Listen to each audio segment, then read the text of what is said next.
Il a été le premier non-coréen à devenir patron d'une grosse filiale de LG, le géant sud-coréen de l'électronique. 10 ans à un poste idéal pour observer et pour appliquer les méthodes de gestion et de direction qui ont fait de la Corée du Sud un dragon économique. Éric Surdège, bonsoir, merci d'être avec nous. Bonsoir. Vous racontez dans un livre donc votre expérience, âme sensible, disons-le, s'abstenir.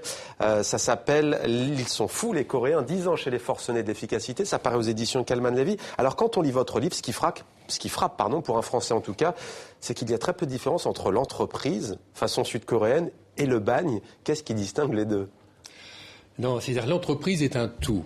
Pour les grands conglomérats coréens du sud-coréens, ils sont 3 majeurs et ils s'occupent bien sûr de la problématique travail et progresser, croissance, résultat, mais tout est organisé pour que la famille, l'intégration, les assurances, l'école, l'éducation soient organisées autour de l'entreprise. Donc c'est vraiment une vie. Alors, les journées de travail, vous le racontez, sont éreintantes. Ça va de 10 à 12 heures. Il n'y a pas vraiment de vie privée ou alors elle est réduite vraiment à sa plus simple expression. Il y a des séminaires qui, parfois, de motivation ont l'apparence de secte. Alors, vous faites le portrait type de la journée de travail d'un Coréen. Quel est-il ? Alors, le Coréen, quand il est en Corée ou expatrié, commence relativement tôt, vers 8 heures, travaille tout de suite. Il est en motricité active sur son travail tout de suite, contrairement à nous, Européens, où on discute un peu des activités de la veille, etc., les événements divers. Là, il est tout de suite en motricité. Il s'arrête à midi précise. Il va déjeuner 20 minutes où il échange des éléments factuels avec les collègues. Il fait 2-3 tours en fumant pour respirer. Et il recommence à travailler à 12h40, 45 précise, jusqu'à 18h, où là vous avez la deuxième coupure. Voilà, la deuxième coupure qui est pour le dîner. Le dîner où la cantine est bien sûr ouverte, y compris dans les filiales comme la France, où de 18h à 18h40 vous avez le même rythme, avec un repas qui va très vite, une vingtaine de minutes, où là, les Coréens s'échangent, c'est qui est un peu extra-professionnel, qui concerne le personnel de l'entreprise, la vie de l'entreprise, qu'il faut savoir sur les gens, les attitudes, les problèmes. Et puis après, cigarettes, etc., parce que la plupart du temps, beaucoup fument. Et puis à 18h45, retravail jusqu'à 21h30. Donc 2 pauses de 40 minutes dans la journée. Alors le travail des Coréens est tellement excessif et stupéfiant pour certains en Europe, que ça devient parfois comique. Est-ce que vous pouvez nous raconter quelques exemples, bien notamment le protocole du numéro 1 quand il arrive dans une filiale, par exemple ?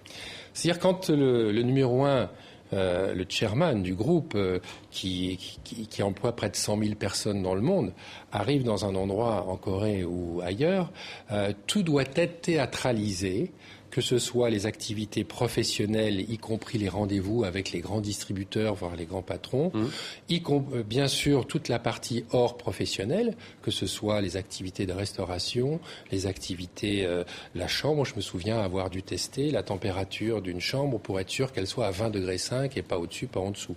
Il y a une somme de détails minutieux et un calendrier et un agenda qui est millimétré à la minute près.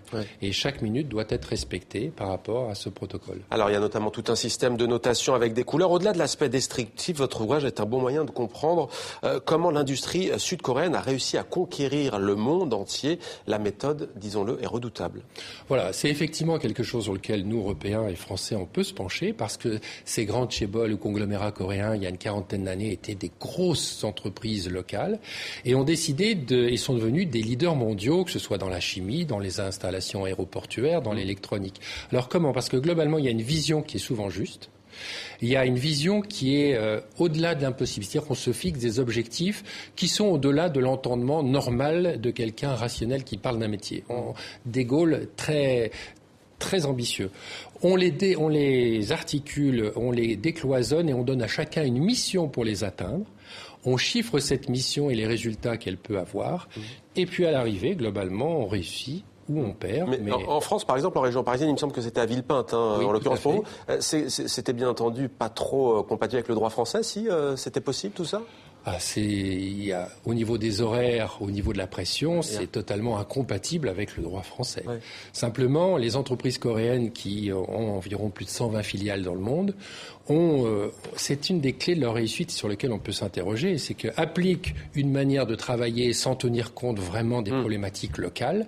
Ils les règlent dans le temps, effectivement, parce que tout n'est pas si simple, il y a toujours des procès ou autres, mais tout ça est lissé un peu par l'avancée, les performances, la montée en puissance des chiffres et du résultat, et quelque part, ils ne s'occupent pas trop des problématiques juridiques locales. Alors, en une phrase, ça sera peut-être pas facile, mais vous avez dit un jour, l'insolence des Français et la rigueur des Coréens se marient bien. Votre livre se lit un peu comme un roman. Que retirez-vous de cette expérience au bout du compte ? 10 ans chez LG. J'ai eu la chance de vivre une expérience extraordinaire, professionnelle, au sens littéral, c'est-à-dire qui sort de l'ordinaire, de ce qu'on peut vivre professionnellement.